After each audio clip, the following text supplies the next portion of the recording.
The Penny Lane Dreadful. This episode, meanwhile, back. Please click on the links below to subscribe to the podcast and blog.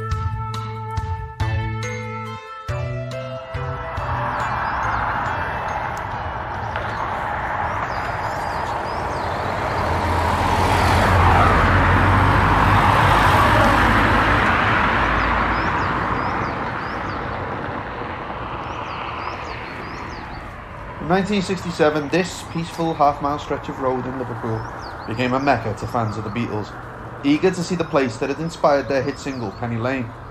Road signs had to be painted onto walls to stop light-fingered memorabilia hunters making off with them, and residents had to quickly adjust to the hubbub created by the steady flow of sightseers to the area. Unexpectedly, Penny Lane became more than just a quiet thoroughfare. It entered the public imagination as a sort of surrealist suburbia, a place where extreme normality was bathed in a lethargic light.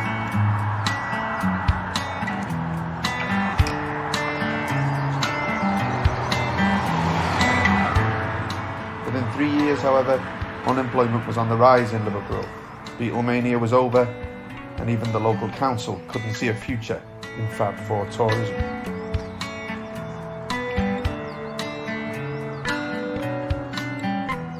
In 1970, it took an alleged poltergeist's nocturnal activities to get Penny Lane back in the headlines, though there are those who suggest that the haunting of the street goes back to well before the Summer of Love.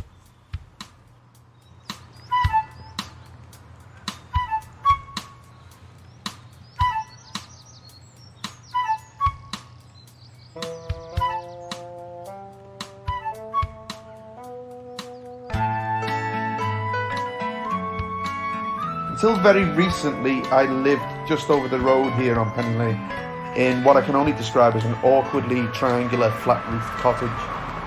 My 5-year-old said the house was haunted, but then he says everywhere is haunted. He's obsessed with the supernatural to such an extent that I fear he might be a goth in the making.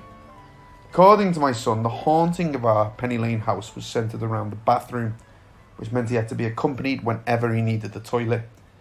He regularly reported that things had been mysteriously moved in the night. From the roof we could see right along the lane, which might have appeared undisturbed by the last 100 years, were it not for the cars, excited tourists with selfie sticks, and loud music blaring out of brightly coloured Beatles buses. In the near distance was the shining dome of the Blue Coat School, and on a clear day you could make out the neo-Gothic spire of the Anglican Cathedral 4 miles away in the city centre. I told my ghost-mad son the few details I knew about the poltergeist haunting of 1970. I also told him about the witch of Penny Lane and the mysterious phantom said to have walked on the rooftops at night, stories I'd picked up somewhere along the way without giving them much thought. It was only when we moved out of the cottage that I really began to wonder where these stories originated.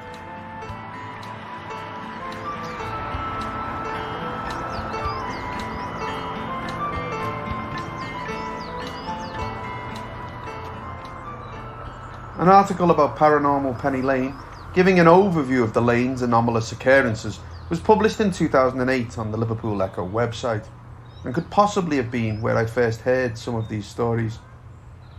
The article, credited to Dawn Collinson, tells us that the street has been haunted for over 100 years. She goes on to say that reports of the invisible nuisance go back to the 1890s, when numerous people saw a globe of white light surrounded by a blue aura hovering over a cottage on Greenbank Road. The orb then disappeared behind some trees on Penny Lane. According to Collinson, the mysterious mischief continued.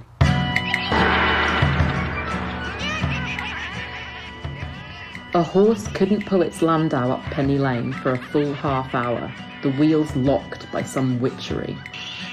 When the beer tasted sour, the witch of Penny Lane was blamed. In the 1930s, well-witnessed poltergeist activity took place at number 44, driving a family from their home.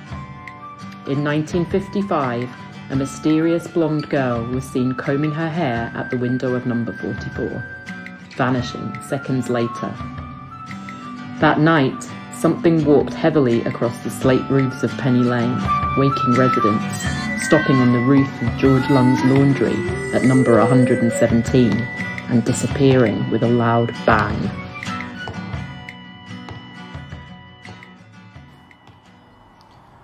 Eventually, Dawn writes about the haunting in 1970 of a shop at number 44. The owners, Ken Shackman and John Hampton, received complaints from a family living next door of loud machinery that had been left on all night. Shackman was 30 at the time, Hampton 26. They were the proud new owners of Zerolith, a printing business. Number 44 is now an estate agent's. Dawn says that Shackman and Hampton once stayed in the premises after dark, where they recorded the tread of the Phantom Walker. The case caused a stir in drab post-Beatles Liverpool. Between November 1970 and January 1971, several stories about the poltergeist of Penny Lane appeared in local newspaper The Liverpool Echo. In an Echo report entitled A Strange Sound from Penny Lane from November 25, 1970, reporter Chris Oxley tells us that police have twice been called into number 44 looking for intruders after neighbours complained of loud noises from the shop at night. An officer at the scene told Shackman, "What you need is a priest, not the police." One of the occupants of the next door apartment, Mrs. Jean Bruce, says she was kept awake at night for nearly a fortnight. Reports from 1970 don't mention loud machinery. Instead, it is heavy footsteps and creaking floorboards that disturb the peace.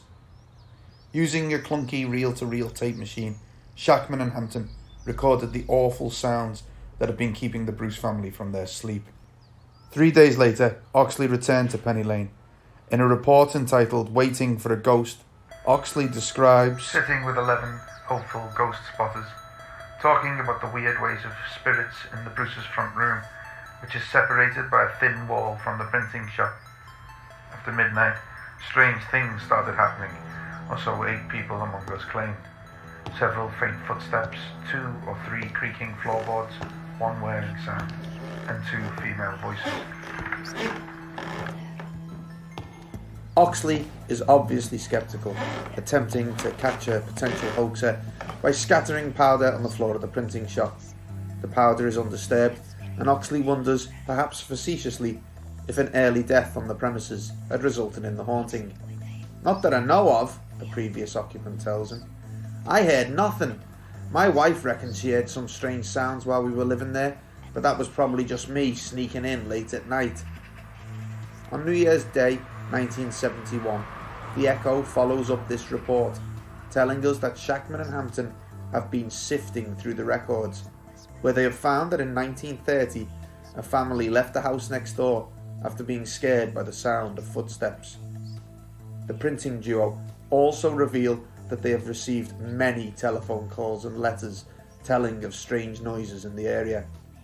Again, Shackman refers to the recording that he and Hampton made of the poltergeist, describing it as consisting of shuffling and banging noises, enough to send a shiver down your back. Using the medium of Twitter, I asked Dawn Collinson where she had got the information for her 2008 article from. I had consistently drawn a blank in my search for contemporary reports of anything paranormal in Penny Lane that predated 1970. Unfortunately, Dawn didn't remember the article. A lot has happened since 2008.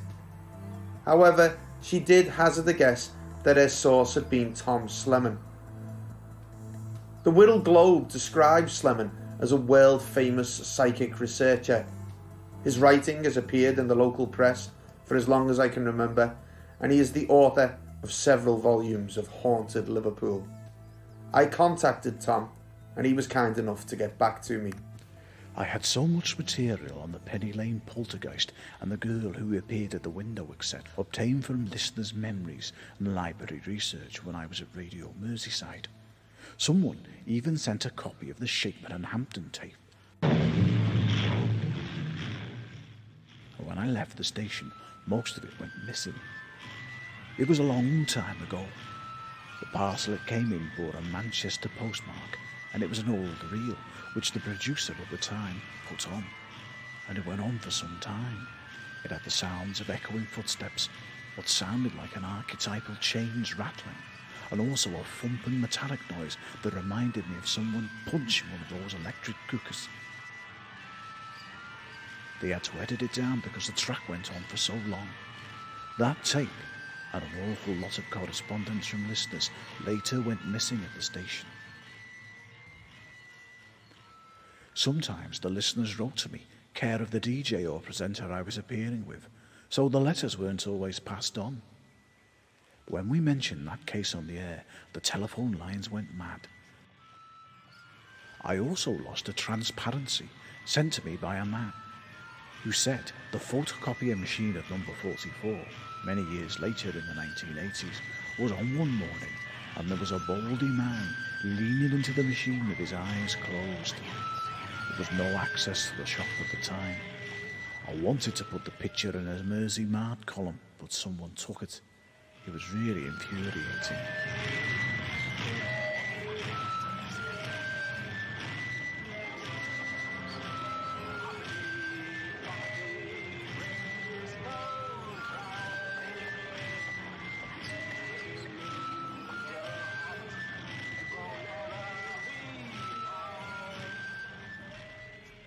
The idea that the haunting of Penny Lane goes back further than 1970, as well as continuing beyond, seems to gain traction in the 1990s.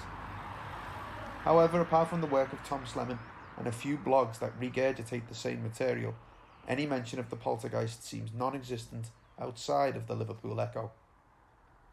In 1994, the Echo's letters page answered a request for information on the ghost, saying, "The legend began in 1930, reprising Shackman and Hampton's story of the family abandoning their home. By the time the 2008 Dawn Collinson story appeared in the Echo, a full backstory had developed for the poltergeist that, unfortunately, seems to have nothing in print to suggest it was around before the 90s. The Collinson article gives us the following. In 1955, a Mrs. Hale was returning from Timothy White's chemist at 41 Penny Lane when she saw a girl of about 13 at the upstairs window of number 44 across the road, combing her long blonde hair. Seconds later, the girl vanished. Days later, at Bob Tunner's butcher shop, local resident Mrs. Edith Mackay was buying corned beef when her sister-in-law rushed in and said a crowd of people were outside Crow's baker shop. The two women went across Penny Lane to see what the matter was and saw that everyone was gazing up at a girl with long blonde hair who was staring out of the upstairs window of the baker's shop. Once again, the apparition vanished into thin air, this time before dozens of shocked onlookers. If the source is Tom Slemen, as Dawn suggests, it is entirely possible this information was gathered from one of the callers to the BBC radio programme he regularly guested on in the 1990s. The story seems to me like a conflation of two tales. In the 1971 Shackman-Hampton interview, the printers mention a woman from Rotherham who wrote to tell them about a period shortly after World War II in which she and her four sisters stayed at an old manor house in the area where they were kept awake by the loud tread of feet on stony steps. One night they were awoken when a young maiden combing her long golden locks suddenly appeared in their bedroom. In a 1998 letter to the Echo, a reader describes crowds of people gathered outside the premises, number 44, in the hope of catching a glimpse of the ghost of a blonde-haired girl who was said to peep out of the window. No mention of her combing her golden locks here, but the stories do seem to have got mixed up along the way. It is possible that these tales are part of an oral tradition going back further than the Shackman and Hampton case. In the 2008 article, we are told that the earliest reports of this nuisance date back to the 1890s. At that time, Penny Lane was a horrible miry road that reeked of typhoid. At the Greenbank end was Oakfield House, now a private hospital, which then belonged to the Rathbone family, philanthropists who owned much of the area. Halfway along the road was Grove House, an 18th century manor house that is now a fancy gastropub called the Dovedale Towers. Besides this, there was little else.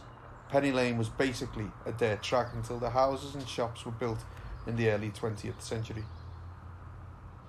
Unfortunately, no ghost stories connected to either Oakfield or Grove House seem to exist. On a drizzly November day, I wandered along Penny Lane, past my old house, to the shops where the haunting took place. I'd been told to talk to Colin and Alan at the glass shop. Liverpool Glass and Glazing has been at 40 Penny Lane since 1962, when Colin's dad opened the business. Colin and Alan, both in their 60s, were having a sandwich break when I entered their workshop, where photographs of old Penny Lane adorn the walls. I asked them what they remembered about Shackman and Hampton and the 1970s hauntings. Because they were on like Granada Reports or BBC, one or the other. Yeah. Look North programme, the early evening news. They got on that. But if you go back in history, it wasn't number 44. It was this one. And everyone, all the local people who live here around here knew it was this one. Not so what 44. number is this then? Number 40. Number 40. And what was this at the time then?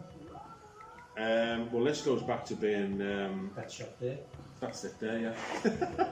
Colin and Alan saw Shackman and Hampton as merely publicity seekers, trying to make a quick buck from tales of local spookery. To add insult to injury, it turns out the main focus of the haunting wasn't number 44 at all, but was in fact the site of Colin and Alan's shop. He used to be my old fella, right, and he had a key, and I had a key, and we used to come into the canteen in the morning upstairs, and it would be completely wrecked, wouldn't it? Absolutely wrecked. Dishes smashed all over the place. The door would be shut, right? Yeah. And the bin would be against the door, wouldn't it? Well, you couldn't get in. So somebody and there was the milk. The milk used to be. The bottle of milk used to be over the edge of the table like that. Just bought. Curdled. Totally solid. Not a drop fell out of it. We've actually had next door around the corner. I mean, we've seen loads of things, both of us. All been here, all seen it. Everyone's seen something that's happened in here. Not number 44, but we can't be bothered. We can't be bothered going on about it and saying no, it's not number 44, it's number 40. Even Tom Slemon, we've never rang him up and said, listen, you've got that wrong, mate. We used to see it. We've all seen it. We've all seen what happened. We've all seen things that have happened in here. It's not just me or Colin. It's other lads have worked here over the years. We've all seen different things. And you just come in and you knew that it'd been sometimes. You just get a... We did the Ouija board a few times. That was good. Signed contractor? Well, we have a theory. Yeah. We do have a theory. Okay. Because there was... Every time we used to do the Ouija board, we did it with all different lads. It was just a bit of a laugh. You don't take it serious, Yeah. Never bothered us. We'd always get the same things, always the same. We'd always get the same name. We'd get other things as well, but we'd always get the same name. It would always be Elizabeth. Elizabeth. Yeah, and it would always be poisoned, Elizabeth poisoned. Oh, right. Okay. And it used to be... It's really weird. Well, that's what the theory we've got. That she was, and we think that's it. On the wall of the glass shop is a framed photograph of a woman that Colin and Alan suspect to be Elizabeth herself, standing in the doorway of 40 Penny Lane. At the time of the photograph, it was a newsagent called Bridge House Stores. Hoardings outside showed the headlines: Titanic sunk, huge loss of life, Titanic disaster, the Titanic sinks, and Titanic founders with 1,600 souls. This dates the photograph to April 1912. Elizabeth wears a white blouse, her hands in the pockets of her long black skirt, looking very serious. Right. She's standing in front of the thing. She's the owner, which is unusual in those days for females to be in charge. Yeah. Bridge House. Yeah. And we think that possibly her partner, whoever, was poisoned her, and it was never picked up because in those days you could, there wasn't the kind of you could do it on the sly. Yeah, the way of picking up. It was just like maybe died of natural causes, and it was her way of saying, listen, you've got it all wrong. I was poisoned. I was murdered, in other words, and nobody's ever been done for it. Yeah. Sounds daft, like. No, it's interesting. It is a twist to your tale that you've been hearing. It is, yeah. We didn't finish the story off with Barbara. Oh, yeah. 3 doors round for about 4 or 5 years, 3 or 4 years, there were these two Barber and Gainer. sewing machinists, and they rented the shop, not next door, next door but one, wasn't it? Next door but two. Three stores down. And we got to know them, and it turns out she never said anything, did she? No. And it was after a while, and then I think they got wind of the possibility of the ghost. Maybe we were talking about it, and one of them was a spiritualist.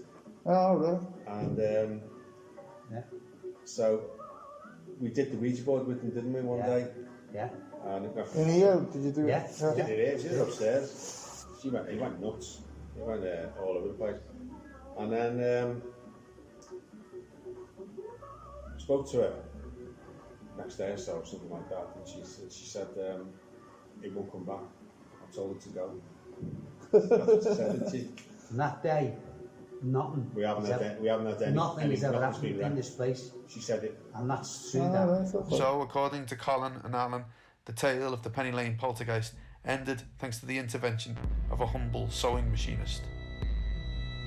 Looking up the 1911 census, I found out an Elizabeth Ann Scott did indeed live at number 40 Penny Lane. She died in 1915 and was buried at Yew Tree Cemetery in Knotty Ash. There are no reports about her death in the press at the time, so it is unlikely she was bumped off. Elizabeth would have been 62 at the time the 1912 photograph was taken. I've never been a good judge of age, but I'd say the lady in the photograph is a great deal younger than that.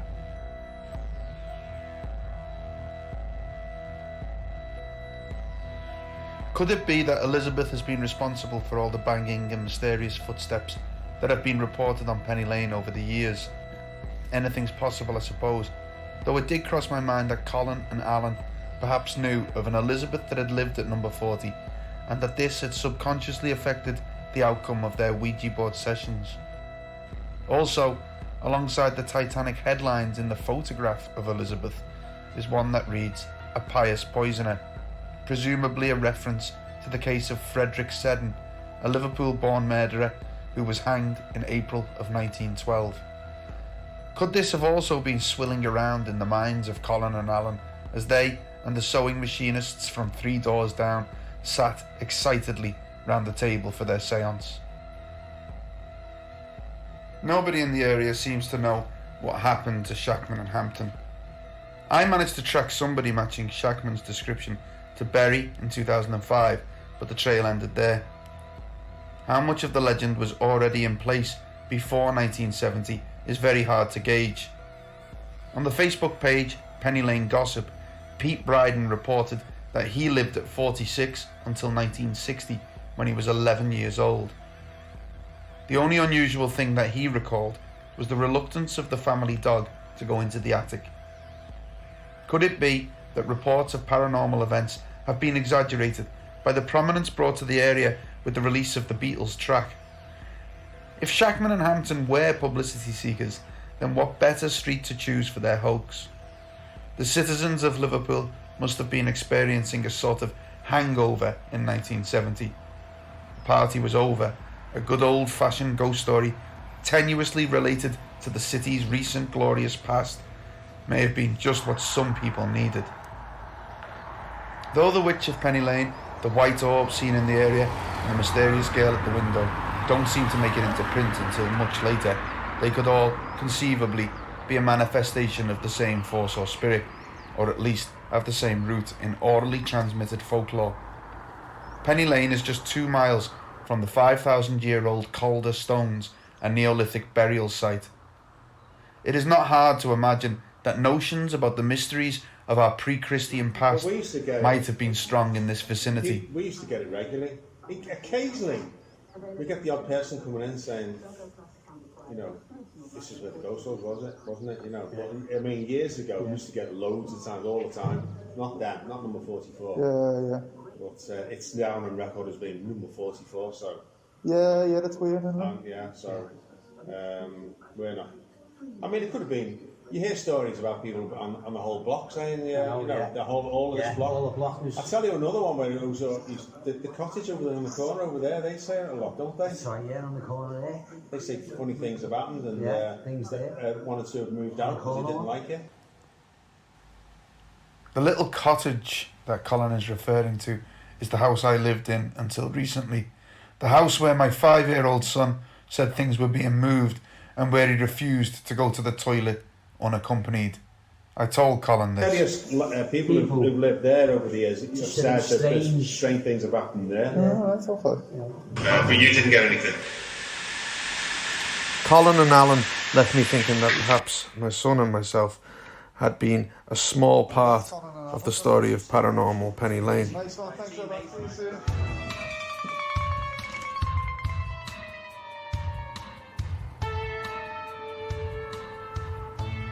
Penny Lane Dreadful. Meanwhile Back was written and narrated by Matt Barton. Music was by Matt Barton and Antoine Deschamps. The voice of Tom Sleman was provided by Rob Bond, and additional narration came from Cara Given. To visit the Penny Lane Dreadful blog site, see the link below. Please remember to press like and subscribe.